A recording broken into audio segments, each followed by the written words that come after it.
puli arzon, yaxshi shassinada havo so'rayotgan do'stlarimiz uchun mana yaxshi shassinada ishlab turgan havo sinatrak topib qo'ydim. Zavodskoy samasval. Kuzatib tursalar hozir ma'lumotlarni beramiz. To'liqroq ma'lumotni esa pastki raqamlardan olishingiz mumkin. Demak, havo sinatragimiz 336 talik 2009-yilda ishlab chiqarilgan. O'zini dizel motoriga metan uстановка qilingan. Ko'ringlar. Umuman moy rasxoti yo'q deb aytib o'tishdi. Oldi balonlari 60%, orqalaridagi 80, 90, 100% degan bor. 8 ta 120 talik gaz balon bilan jihozlangan, ya'ni ikkala tomonga 4 tadan uстановка qilingan. Mana balonlarni ko'rsatib qo'yaylik. 90% karerniy balon qo'yilgan ekan. Hadovoylarida, korobka motorlarida hech qanaqa rasxoti yo'q. Ishlab turgan texnika. Kabinalarida DTP bo'lmagan, endi faqatgina oldingi 2009-yilda chiqqan havo sinatraglarimiz hammasi ko'prog'i qizil bo'lgan, buni oqqa sepishgan. Lekin DTPsi yo'q ekan, kabinaga javob deb egalari aytib o'tishdi. Oldi qismini ko'raylik, mana yaxshi holatda turibdi. Tresheniya ham tushmagan hattoki. Shu kechagi videolarimizda ham aytdik, shu birinchi chiqqan havolarda qandaydir materialida farqi bormi? Yaxshi chiqargan, lekin uncha-munchaga tresheniya tushishi qiyinroq.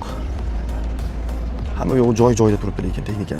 Salonlarni ko'ringlar, mana yaxshi holatda, lekin ortiqcha urinmagan. Yiliga nisbatan aytib o'tganimizdek, sostoyaniyasi yaxshi. Shu bir oydan beri turibdi aka faqat. Shuni sotmoqchiman deb egalari aytib o'tishdi. Korobka peredachalari ham 10 talik ekan. Endi buni probega qiziq emas, chunki yili eski bilasizlar. Holati yaxshi. Xolis aytganda. Mana balonlar oldi 60% atrofida. O'zini dizel motoriga metan uстановка qilingan, moy rasxoti yo'q. Akkumulyatorlar yurgizadi. Mana ikki tomonda 120 talikdan 8 ta gaz balon bilan jihozlangan. Faqatgina shu bitta mostda bir tomoni 70% ekan. Mana ortaga yangi qo'yilgan 100% holatda. Bortlarni ko'ringlar. Asvijit qilingan, lekin shishga bo'lgan joyi, bukilgan joylari kamroq. Yiliga nisbatan sostoyaniyasi yaxshi, lekin texnikani. Mostlarda umuman tresheniya yo'q. Podushkalari ham yaxshi holatda turibdi. Rogatkalarni ham almashtirishgan ekan. Tiyagalari 40 tonnaligidan qo'yilgan ekan, sarakan o'shlarigidan.